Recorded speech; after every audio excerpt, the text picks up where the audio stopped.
안녕하십니까. 김능구의 전국진단 시작하도록 하겠습니다. 내일 12월 22일에 윤석열 검찰총장 측에서 제기한 검찰총장 직무정지, 집행정지 가처분 신문기일이 바로 내일입니다. 그런데 여러분들 잘 알다시피 코로나19 확진자가 어제는 1000명을 넘었고 오늘 또 900명을 넘었습니다. 지금 온 국민들은 지금 코로나와 전쟁 속에서, 불안 속에서 특히 자영업자들을 위시한 우리 소상공인들, 모든 국민들이 고통을 받고 있는 이 순간에 이게 웬 말입니까? 국가의 권력기관의 핵심에 있는 분들이 이렇게 국민들 불안을 조장해도 되는 겁니까? 그래서 오늘은 왜 이런 일이 지금 벌어지고 있는지를 역사적으로 한번 제대로 짚어보고자 합니다. 우리나라가 법치 국가지만 사실 법치가 제대로 자리 잡힌 건 얼마 되지 않습니다. 1987년 민주화 운동이 일어나고 대통령을 직접 내 손으로 뽑자 직선제하고 나서 그때부터 대통령 권한이 견제를 받았던 것입니다. 사실 그 전까지는 전부 체육관에 뽑힌 대통령 입맛대로 하고 싶은 대로 다 한 것입니다. 그룹도 해체시켜버리고 누구 구속시키라면은 구속되고, 프로스펙스 아시죠? 그 신발 만들던 국제그룹 같은 그룹도 대통령 한마디로 날아가 버렸던 시절이었습니다. 그런데 87년 민주화되고부터 그런 것이 차츰 줄어들고 사라지게 되었습니다. 그런데 아이러니하게 하고도 법대로 하다 보니까 그때부터 검찰이 권력의 핵이 됐습니다. 군인들이 물러나고 나서 이제는 그 자리를 검찰이 차지했던 것입니다. 지금 왜 검찰이 무소불위의 권력을 가졌냐를 두 가지 측면에서 이야기하고 있습니다. 하나는 검찰은 영원한 성자가 되는 네버엔딩 스토리를 가져가고 있습니다. 이게 뭐냐면요, 김대중 대통령이 97년도 정권교체를 할 때 그때 여당 측에서 그 당시에 김대중 후보의 비자금 폭로했습니다. 어마어마한 사건이었죠. 대통령 후보가 대통령 선거를 계속 할 수 있을까요? 그렇지 않죠. 근데 당시 검찰이 이 비자금 수사를 덮었습니다. 이 판단은 야사에서는 이런저런 이야기들이 나옵니다. 김영삼 대통령이 당시 현직 대통령이었는데 김영삼 대통령이 이해창 총재가 되는 것보다는 오히려 야당인 김대중 대통령이 후보가 되는 게 낫다라고 판단했다는 이야기도 있고, 그게 아니고 호남 출신인 김태정 검찰총장이 나름대로 본인이 그렇게 판단해서 덮었다는 이야기도 있고, 근데 어쨌든 간에 검찰이 수사를 덮은 겁니다.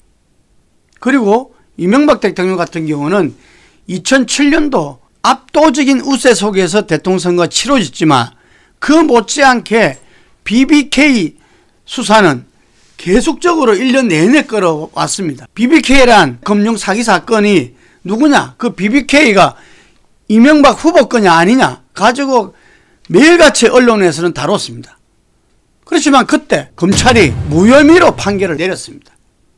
검찰이 무혐의 판결이 나자 이명박 대통령은 무난하게 대통령이 당선됐죠. 물론 그 후에 특별검사 특검이 시작됐습니다. 이른바 BBK 특검을 했지만 그 결과는 별무소득이었습니다. 바로 이와 같이 검찰은 대통령 후보를 대통령 되게끔도 만들고 안 되게끔도 만들 수 있는 그런 막강한 권력을 갖고 권력의 중추로서 핵으로서 계속 유지해왔다는 것입니다. 이번 정권에서는 달랐습니까? 윤석열 서울중앙지검장도 전직 대통령 2명을 구속하고 대법원장을 갖다가 구속시켰습니다. 대단했죠. 근데 그랬던 윤석열 검찰이 정권 말기에 와서 조국 법무부 장관 일가를 갖다가 수사하고, 그것도 일부에서 이야기했듯이 너무 과도한 수사를 한다, 이런 그 비판도 받으면서 하고, 그 다음에 여러 가지 원전 수사라든지 라임 오티머스 사건에서도 계속 권력형 비리형 쪽으로 사건을 몰아간다, 이런 이야기도 많았습니다. 이와 같이 검찰은 집권 초기에는 그 정권의 입맛에 맞는 수사를 하고 정권 후반기에는 수사를 통해서 그 다음 정권에 또 이 정권 창출에 큰 역할을 하고, 이게 네버 엔딩 스토리입니다. 물론 이 이야기 속에서는 이 사실과 다른 이야기도 많을 겁니다. 그렇지만 어쨌든 검찰은 법치가 된 이후에 아이러니컬하게도 오히려 검찰이 권력의 핵으로서 무소불위 권력으로서 검찰공화국이라는 이야기가 들을 정도로 해왔다는 겁니다. 두 번째는 검찰이 최고의 권력 집단이다. 사실 검찰청은 법무부의 외청에 불과합니다. 하지만 지금 차관급 대우를 받는 분이 40분 정도 됩니다. 그래서 이분들이 검사장이라고 그러죠. 이게. 그럼 검찰총장은 어떻게 됩니까? 윤석열 검찰총장이 자기는 법무부 장관의 부하가 아니다 고 하는 것도 일리가 있다고 봐야죠. 자기 밑에 있는 검사장이 40명이나 차관이 있는데 자기가 장관과 동급이 안 될 이유가 있겠어요. 그리고 대한민국에서 최고의 권력기관으로서의 검찰총장이라면은 뭐 권력으로 따지자면 누구 남부럽지 않지 않겠습니까? 그래서 그런 이야기가 나올 수 있었다는 겁니다. 지금 공수처 가지고 난립니다.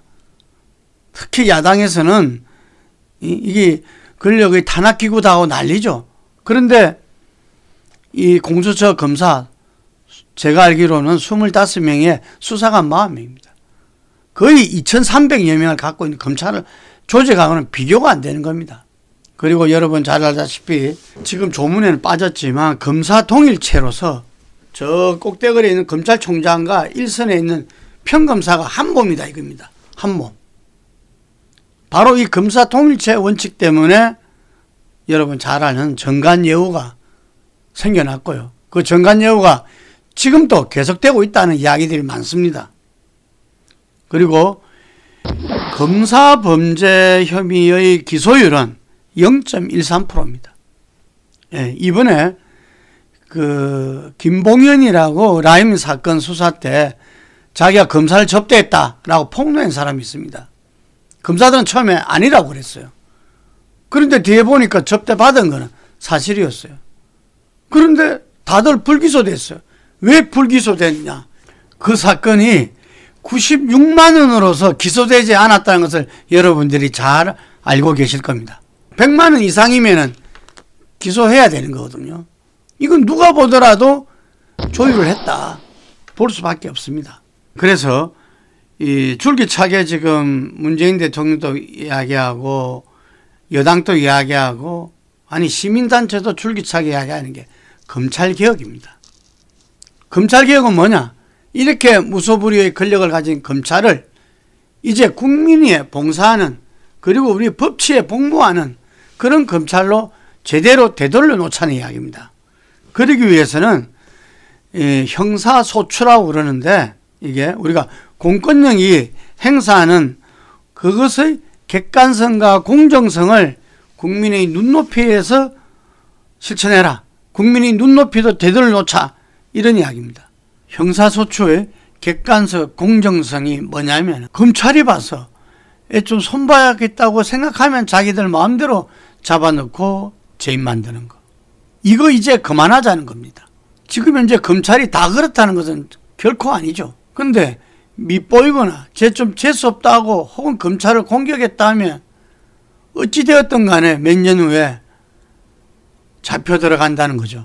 여기서는 수사권과 재판에 해부하는 기소권 그리고 재판에서 판결하는 재판권 요 세 가지가 엄중하게 분리되고 균형이 이루어져야 됩니다.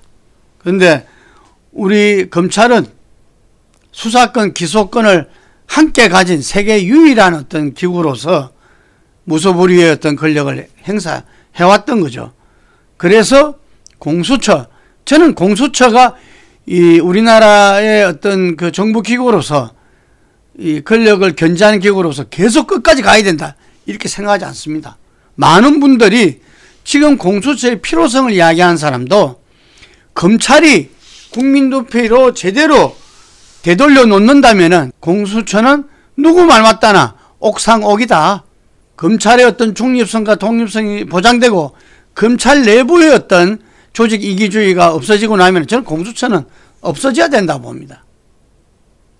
그렇기 때문에 지금 공수처가 있는 기간에도 공수처를 견제할 수 있는 그런 제도적인 장치도 마련돼야 된다 봅니다. 이 공수처는 바로 검찰의 무소불위의 권력 때문에 태어난 것입니다. 우리나라 드라마 사극을 보면 각종 정치적 암투가 그려지고 그걸 시청자들이 재미있게 지켜보게 됩니다. 하완농주는 끌구가 처서히 연금하고 중신들은 한 놈도 빼지 말고 모조리 포박해 내병주로 압송하라. 예, 전하. 그렇지만 요즘 드라마가 시청률이 낮다고 이야기하잖아요. 왜냐? 검찰이 보여주는 난, 이른바 금난이라는 것만 봐도 그만큼 재미있는 사극의 드라마가 없다는 것입니다. 금난 사극 1탄은 인혁당 사건입니다. 이 1964년에 김형욱 중앙정보부장이, 당시는 검찰이 아니라 중앙정보부가 제일 센 권력기구였습니다. 중앙정보부장이 인민혁명당이 북한의 지령을 받아서 국가 변란을 도모했다 이러면서 이 57명을 발표하고 41명을 구속하고 16명을 수배 중이다 하고 발표한 사건이 있었습니다. 그리고 이 사건은 그 이후에 한 나흘 뒤에 서울지검에 송치됐습니다. 검찰이 송치받은 이후에 18일간을 철야 수사를 했어요. 그런데 기소될 만한 증거와 혐의점은 찾지를 못하고 오히려 중앙정보부 조사 과정에서 심한 고문만 밝혀냈습니다. 그래서 당시 담당 부장검사였던 이용훈 씨를 포함해서 도저히 양심상 기소할 수 없다면서 사표를 제출하고 결국 사건은 국회로 비화되었고 나머지 그 무시무시한 법은 경미한 형량 선고로 끝났습니다. 이때 중앙정부에서 넘겨받은 검찰에서 도저히 기소할 수 없다. 그리고 본인들이 사표를 냈던 겁니다. 이게 제1차 검난이라고 합니다. 이때 검찰은 굉장히 정의의 검찰이라 볼 수 있겠죠. 그 다음 검난사극 2탄은 대검 중수부 폐지 때 나왔습니다. 대검 중수부가 뭔지 젊은 분들은 잘 모르실 테지만 이게 뭐냐면 쉽게 말해 여기서 표적을 삼아서 수사하면 거의 100% 유죄가 되고 누구든지 걸리면 인생 끝나는 저승사자 같은 곳이 바로 대검 중수부였습니다. 대표적 사건으로 현대그룹의 정몽훈 회장님, 이분도 이 당시에 그 대북 송금 관련돼 가지고 중앙수사부에서 조사를 받다가 아마 그 생을 마감한 걸로 알고 있습니다. 어떤 개인도 들어가면 뭐 말할 나위도 없는 거죠. 그래서 무시무시한 조직입니다. 이 중앙수사부가 당시에 검찰개혁의 핵심으로 떠오르면서 중앙수사부, 중수부를 갖다가 해체하려고 했던 겁니다. 당시 한상대 검찰총장이 최재경 대검 중사분수의 감찰을 지시했어요. 그랬더니 이때 우리가 알고 있는 최동욱 검찰총장, 이 당시에는 대검 차장이었습니다. 이 최동욱 대검 차장이야 일선 검사들이 집단으로 검찰총장 사퇴를 요구하는 사태로 발전됐어요. 검찰총장이 말하자면 자기 조직의 어떤 이 후배 부하들한테, 후배 검사들한테 전부 사퇴를 요구받은 거죠. 도저히 버텨낼 수가 없는 거죠. 그래서 한상대 검찰총장은 사퇴했고 대검 중수부도 폐지되는 결론으로 갔습니다. 지금 윤석열 징계와 관련된 행정소속도 역사는 검난사극 3탄으로 기록할 것이라 봅니다. 왜 그러냐? 이 지금까지와는 달리 평감사에부터 이렇게 검찰 간부들까지, 검사장까지 몽땅 추미애 법무부 장관의 그 감찰과 직무정지가 부당하다라는 성명을 냈습니다. 이번 제3차 검난은 결론이 어떻게 날지 우리가 아직은 결론이 난 게 아닙니다. 이 정직에 대해서 집행정지의 가처분 심리가 시작되는 것입니다. 만약에 이 심리가 받아들여진다면은 윤석열 총장은 업무에 복귀하게 되는 겁니다. 본안 소송은 보통 이야기하는 한 6개월 정도 걸린다 그럽니다. 그때 되면은 검찰총장 임기가 끝났을 때니까 본안 소송은 사실상 큰 의미가 없다는 이야기들이 많습니다. 여기에 대해서 이 한 가지 드리고 싶은 이야기는 대통령이 결재를 했다는 사실입니다. 이걸 생각해 보면 쉽게 알 수 있습니다. 12.12 사태라고 하는 12.12 쿠데타라고도 하죠. 전두환 신군부 세력이 현직에 있는 정성화 육군참모총장 당시 계엄사령관을 연행하고 조사하고 죄인으로 만든 사건인데, 이때 신군부 측 행동을 쿠데타라고 규정하는 이유는 딱 한 가지, 두 가지도 아니고 딱 한 가지입니다. 바로 대통령 재가 여부죠. 현직 육군참모총장을 연행하면서 대통령 결재도 없이 해치운 것입니다. 윤 총장은 대통령이 임명했습니다. 대통령은 좋건 싫건 국민들이 선거로 그 자리에 앉혀서 권력을 맡긴 것입니다. 사실상 국민이 대통령 행정부에게 막강한 권력을 주고 당신이 하시오 하고 시킨 것입니다. 그 대통령이 당신은 이제 업무를 잠시 쉬라고 결재를 하면 그대로 받아들여야 하는 것이 대통령제에서는 상식입니다. 근데 그 결정에 대해 소송을 하는 것은 대통령제 자체를 인정하지 않는 것이 됩니다. 이제 이 갈등과 국론의 분열은 그만둬야 된다는 이야기입니다. 국민들 대다수가 바라는 게 제발 싸우지 말라고 할 정도로 그랬습니다. 하지만 그 정쟁이 정말 끝까지 가는 그 마지막에 항상 보면은 정말 특별검사라는 제도로서 특검을 통해서 그 사건이 또 일단락되고 넘어가는 그런, 어떻게 말하면 그거는 법치에 의한 정치적인 해결이라 볼 수 있었습니다. 지금도 마찬가지입니다. 징계위와 대통령 결재가 떨어진 상황에서 추미애 법무장이 사의를 표명했고, 그러면은 윤석열 총장도 국민들한테 메시지는 전달하면서 이쯤에서 본인도 정리를 하는 것이, 왜냐하면 사법부가 현재 대한민국의 운명을 좌지우지해서도 안 되는 거 아닙니까? 지금 현재 이 코로나 위기 속에서는 전부 다 그것을 멈춰야 될 시기라는 거죠. 그래서 윤 총장의 다시 한 번 더 결단을 촉구합니다. 김능구의 전국 진단은 앞으로도 대한민국 정치를 진단하고 그 뒤에 숨어있는 깊은 의미를 아주 쉽게 전달하도록 노력하겠습니다.